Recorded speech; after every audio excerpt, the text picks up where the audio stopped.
Hello, my name's Keith. I'm one of the founders of Look What We Found, who produce a range of ready meals, soups and sauces. Look What We Found was our voyage of discovery, where we went about trying to find passionate producers and farmers of great ingredients. We also went about to find a cooking process that was traditional yet unique, which would make best use of those ingredients. And we also found some very unusual recipes that were wholesome yet tasty. And we put all this together with one objective, and that was to make great tasting food. Today I'd like to introduce you to our free-range chicken supplier, Alec Mercer, who has a truly remarkable story. Over to you, Alex.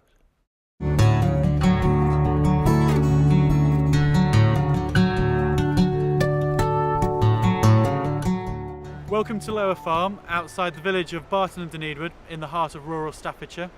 I'm Alec Mercer and this is my free-range chicken farm. My family have been farming in the area for 4 generations and I'm the first one to do free-range chickens. Here we are in a wheat field which we'll be combining shortly. The straw which is generated from this wheat field we'll then bale and use ourselves in our sheds for our chickens, and the grain which is produced we'll then sell to the feed mill and buy back in the form of chicken feed. This is all to try and create a closed loop by which the land provides for the chickens, the chicken muck is then taken out of the chicken sheds, put back on this land, which then creates more feed, more straw, and as a result we have a sort of closed loop. We get the birds in at 1 day old and they'll be put inside this shed which has got clean bedding, fresh water, good food, and the temperature of the sheds is in controlled environment, so it's actually 30 degrees inside here. As the birds get bigger we'll drop the temperature down and the birds will be able to generate more heat themselves. When they're 3 weeks old we'll then move all these sheds. This whole shed will then be split up into the 3 sheds you'll see out in the field. The one shed I showed you before where the chicks were very small, that shed's now been split into 3 in one field. So that batch has 1 field to go in with 3 sheds, all the same as this, nearby, so they can go into each shed as they see fit. We don't have any antibiotics on this farm at all. The birds come to us at a day old and we give them a vaccination at 4 days old, which is just given through the water, and they're completely left to it.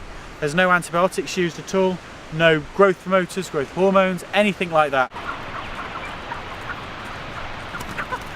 We've moved these sheds routinely round the field, so by the time these sheds are next in this position here, should be sort of 2 years down the line, which means we've got time to reseed it with grass.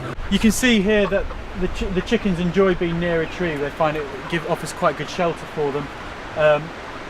They feel very comfortable here, very relaxed, and again they're able to grow and have their life as they want it to be, which essentially means it's a stress-free life, which then affects the meat quality in a positive way. I want to be at the top end of what we're doing on the chicken farm. If it's not going to be the best quality chicken at the end of the day, I'm not interested in producing it. Inside a typical shed now, we've got the water on one side and the food on the other. We've deliberately spaced these apart. These are about 4 meters apart. In a normal conventional system, food and water will be within a metre of every single chicken. And I suppose the theory there is that chicken wants to stay in that metre squared. We actually want the birds to range as much as possible, get them using their leg muscles, try and increase that leg strength, increase the flavour of the meat. But I firmly believe that consumers are becoming more educated, more knowledgeable, and they know the difference between mass-reared free-range and extensively reared free-range. And I think that is evident in the quality of the meat they eat.